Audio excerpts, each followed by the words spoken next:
চোর, বাটপার, গুন্ডা, চাঁদাবাজ, মাস্তান এবং খুনিদেরকে এদেশের মানুষ আর ক্ষমতা নিবে না, দেখতে চায়। আওয়ামী লীগকে নির্বাচনে আনার জন্য যেন আওয়ামী লীগ ইনক্লুসিভ নির্বাচন হয়, ইনক্লুসিভ নির্বাচন হওয়ার ব্যাপারে সবচেয়ে বেশি বক্তব্য কি দিছে বিএনপি। আওয়ামী লীগকে নির্বাচনে আনার জন্য সবচেয়ে বেশি বক্তব্য লোকা বিএনপি।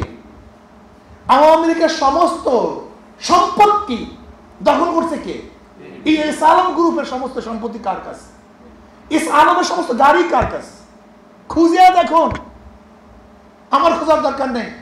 লক্ষ লক্ষ কোটি কোটি টাকা দিয়ে আওয়ামী লীগকে বাংলাদেশের ভারতে পাচার কারা করছে, একটু খুঁজে দেখেন তো আপনারা, ভালো মতো খুঁজেন তো, তাহলে বুঝতে পারবেন কারা এই কাজগুলি করছে।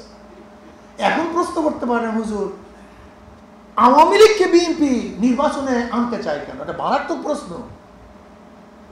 যেখানে প্রতিপক্ষ বিএনপির আওয়ামী লীগ, সেখানে আওয়ামী লীগ না থাকলে তো বিএনপি পাস করবে, তাহলে আওয়ামী লীগকে তারা নির্বাচনে আনতে চায় কেন? একদিনে চিন্তা করছেন কেন আনতে চায়? বলেন তো, আওয়ামী লীগ বিএনপি যখন নির্বাচনে অংশগ্রহণ করেছে, বিএনপি ভোট গ্রহণ করার জন্য তাদের বক্তব্যটা কি ছিল মনে আছে? আওয়ামী লীগ ঠেকাও, টুপি থাকবে না, দাড়ি থাকবে না, মসজিদ থাকবে না, মাদ্রাসা থাকবে না, ভারত হয়ে যাবে।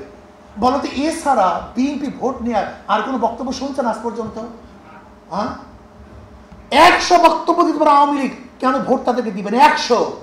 কিন্তু আমাকে একটা বক্তব্য শোনান যে এই বক্তব্যের কারণে বিএনপি ভোট নিবে, একটা বক্তব্য শোনান তো। যে বিএনপি 2001 থেকে 2005 পর্যন্ত ক্ষমতায় ছিল, 2006 পর্যন্ত, তারা 2008-এ ক্ষমতা আসতে পারে নাই কেন? বিপুল ভোটে হারছে কেন? এর কারণটা কি? যদি বলেন বিএনপিকে এই কারণে ভোট দিবে, একটা কারণ আপনি যৌক্তিক একটা কারণ উপস্থাপন করতে পারবেন না। যদি বলেন উন্নয়নের 1000 গুণ বেশি উন্নয়ন করছে আওয়ামী লীগ, 1000 গুণ বেশি, এরপর আওয়ামী লীগকে কেন মানুষ প্রত্যাখ্যান করছে? জুলুম, অত্যাচার, অবিচার, চাঁদাবাজি, গুন্ডামি, মাস্তানি, মানুষের অধিকার হরণ করা, আজও বিএনপি সেই কাজটাই করতেছে। বিএনপির হাজারো লিডারদের মুখে বক্তব্য শুনেছে, আমার লিডারের মাজা ভেঙে দিয়েছে, তারপরে লিডার এখনো আছে, তার মাজা ভাঙছিল কেন? এই প্রশ্নের জবাব দিবেন। আগামীতে দেশ ইসলামের দেশ, আগামীতে দেশ ইসলাম ক্ষমতা যাবে ইনশাআল্লাহ। কোন চোর, বাটপার, গুন্ডা, চাঁদাবাজ, মাস্তান এবং খুনিদেরকে এদেশের মানুষ আর ক্ষমতা নিবে না।